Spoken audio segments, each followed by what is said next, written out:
Ya pemirsa, kita coba akan bahas siapakah yang paling siap menghadapi debat Capres esok hari. Sudah hadir sejumlah narasumber kami, termasuk juga di studio Apa Kabar Indonesia Pagi. Sudah ada Mas Hairul Fahmi, pengamat militer. Selamat pagi, Mas Fahmi. Selamat pagi. Pagi, Mas.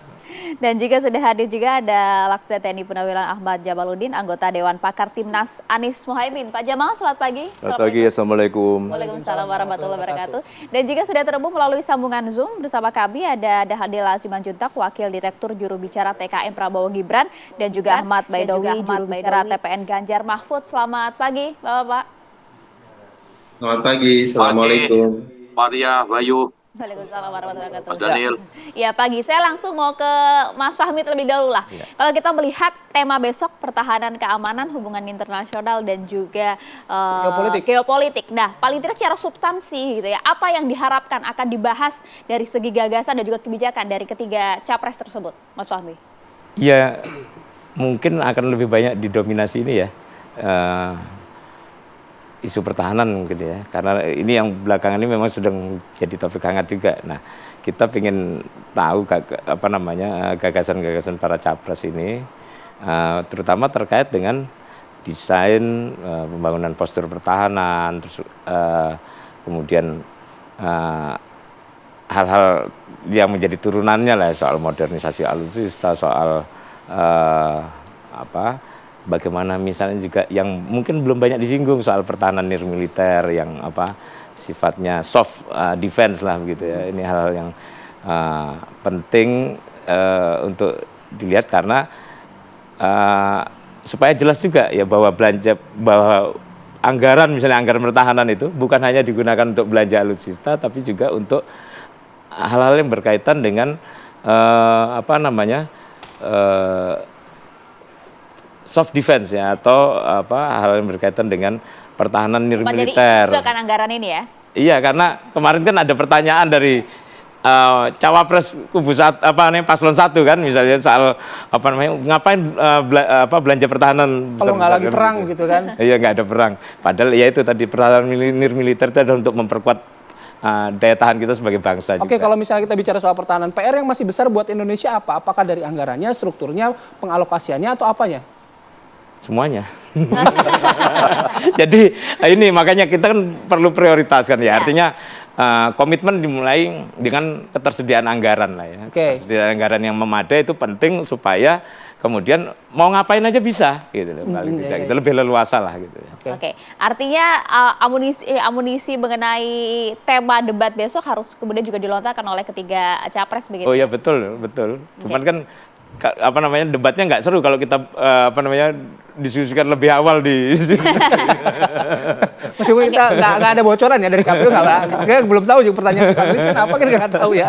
Tapi kan mereka harus sudah siap gitu. Nah, kalau gitu kita coba tanya dulu ke paslon nomor urut 1 nih, Pak Anies besok akan seperti apa kemudian mendalami tema debat, karena kita tahu juga entah diuntungkan atau dirugikan Pak Prabowo Subianto nampak menguasai tema debat dengan jabatan saat ini sebagai Menhan begitu. Baik, terima kasih Mbak Maria ya. Sebetulnya posisi sekarang ini bagi Anies menguntungkan karena dianggap sebagai underdog. Gitu kan? Sebagai underdog tuh ya boleh bicara apa saja gitu istilahnya ya. Tapi kami dari tim kami sesuai dengan misi yang disampaikan oleh Pak Anies, ya kita akan memperkuat sistem pertahanan dan peran kita di masyarakat global. Tapi semuanya itu dikemas dalam untuk kepentingan nasional dan perdamaian dunia. Nah, bagaimana tentang isinya nanti mau diapakan, itu ya nanti pas debat itu pasti akan disampaikan oleh Pak Anies. Gaya komunikasinya masih akan tetap sama, berada di posisi perubahan, artinya akan mengkritisi kinerja pemerintahan. Dalam hal ini Pak Prabowo juga sebagai Menhan? Ya, sesuai dengan tagline-nya perubahan. Perubahan itu ada 4 kan Mbak. Yang sudah ada dievaluasi. Kalau bagus diteruskan. Kemudian kalau yang tidak bagus diperbaiki. Kalau memang tidak bermanfaat diganti. Yang keempat yang baru. Gitu. Jadi ini semuanya udah ada. Apa kebijakan tentang pertahanan kita sudah dievaluasi. Sekarang bagaimana sistem pertahanan kita dievaluasi. Apakah MEF ini masih relevan atau tidak, sudah dievaluasi. Bagaimana nanti ke depan perancangan postur pertahanan kita menghadapi ancaman atau perkembangan lingkungan strategis yang terbaru, kita sudah hadapi. Tapi ya itu tadi kembali lagi. Ya kita bicara tadi mumpung Pak Jamal mention soal ancaman. Maksudnya dari statement Caimin itu apa? Ya, ngapain kita beli alat-alat kalau misalnya dalam kondisi perang? Itu kan akhirnya memantik diskusi juga kan? Ya. Jadi gini, kalau kita lihat video utuhnya gitu ya, Caimin itu bicara dalam konteks di pertanian, dalam diskusi dengan para petani. Jadi apa yang disampaikan itu bukan masalah membeli alatnya. Kalau kita membeli alat dengan hutang terus-menerus, untuk apa? Kan lebih baik hutang ini digunakan untuk tadi pertanian sehingga ketahanan pangan kita akan bagus gitu ya. Ketahanan pangan kita bagus. Kalau sekarang ini kan kita sudah tahu beras kita impor terus. Jadinya mahal, pupuk impor dan sebagainya. Tapi bukan berarti bahwa Caimin bilang bahwa nggak perlu pertahanan, enggak. Itu kan prioritas. Sekali lagi disampaikan oleh Pak Fahmi tadi, karena anggaran limited harus ada prioritas-prioritas. Bukan berarti bahwa pembelian alutsista itu nggak penting, karena ada doktrin. Tapi bukan prioritas artinya menurut Caimin? Enggak, prioritasnya kan banyak. Ya, yang disoroti bukan prioritas membeli alatnya, tapi kalau membeli alat dengan hutang yang begitu banyak, kan itu harus ada prioritas yang lain. Oke, persoalan hutang berarti di sini. Ya, Oke. tekannya di utang. Oke, baik. Nanti saya balik lagi ke Pak Jamal. Saya ke Bang Daniel dulu, Bang. Dalam hal ini, dalam debat ini, apa yang ingin di-highlight oleh paslon nomor urut 2? Dalam hal ini Pak Prabowo Subianto, terutama dalam isu-isu yang akan diangkat oleh KPU besok. Pertama tentu terkait dengan pertahanan, Pak Prabowo selama ini engage dengan isu tersebut, menangani isu tersebut secara operasionalistik. Beliau paham betul, secara teoritik beliau mendalami. Kemudian yang kedua, Pak Prabowo juga sejak berkarir di Indonesia dalam hal ini, sejak masuk Taruna Akmil, kemudian mengabdi sebagai perwira militer, itu yang beliau dalami. Jadi hampir seluruh hidup beliau dedikasikan untuk bangsa dan negara melalui pertahanan negara. Nah, artinya ini embedded begitu dengan Pak Prabowo. Itu pertama tentu. Kemudian kedua, tapi terus terang Pak Prabowo memang harus tetap mempersiapkan, dan beliau melakukan itu menghadapi debat kali ini, termasuk misalnya berdiskusi dengan banyak pihak, yaitu pihak-pihak yang memahami dan mengkritisi terkait dengan isu pertahanan, hubungan luar negeri, keamanan, dan sebagainya. Nah, kami harus akui ada misalnya kesulitan Pak Prabowo, karena ini nanti akan banyak isu pertahanan, adalah beliau banyak tahu. Nah, terkait dengan banyak tahu ini ada istilahnya ada rahasia negara, ada kepentingan nasional yang harus juga beliau jaga tanpa harus diungkap. Kenapa? Karena itu tadi, ini kepentingan nasional, ini terkait dengan pertahanan kita. Jangan sampai kemudian karena kepentingan elektoral kemudian ini berdampak buruk terhadap masa depan pertahanan Indonesia. Kemudian efek deterrence kita dan sebagai efek gentar kita terhadap negara-negara lain itu akan tetap dijaga oleh Pak Prabowo. Dan itu kelemahan dan kekuatan kami yang dalam posisi menjaga isu pertahanan ini menjadi isu bersama, bukan sekedar isu elektoral.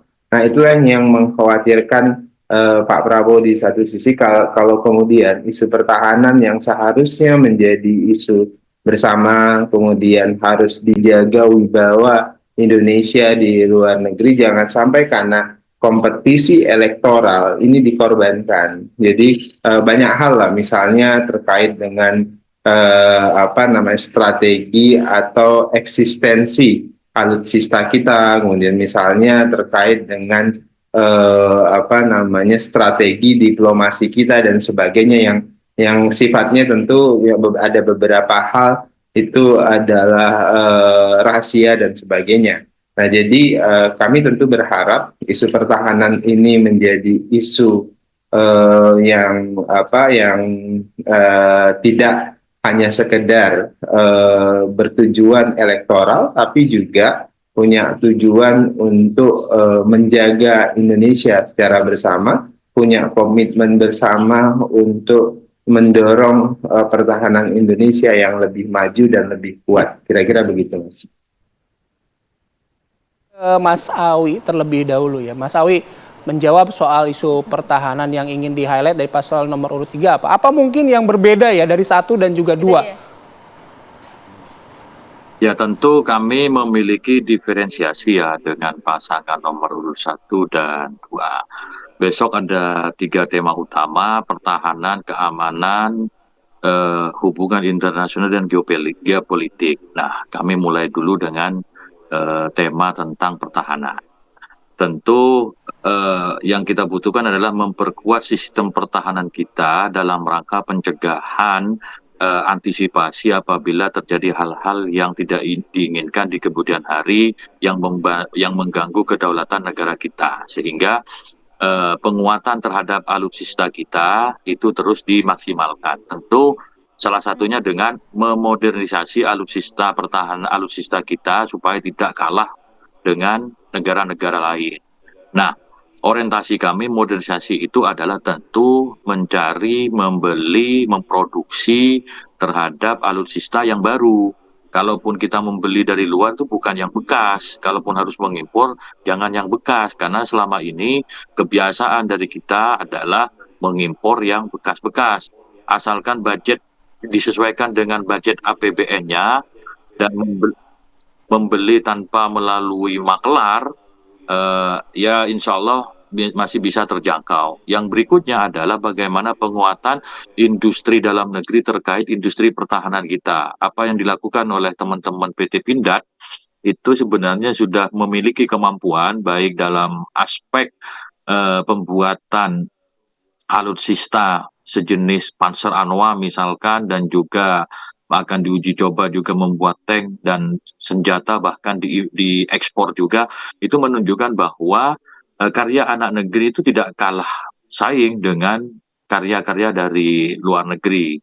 Maka dari itu, penguatan industri pertahanan di dalam negeri juga menjadi salah satu visi dan misi dari pasangan Ganjar Mahfud.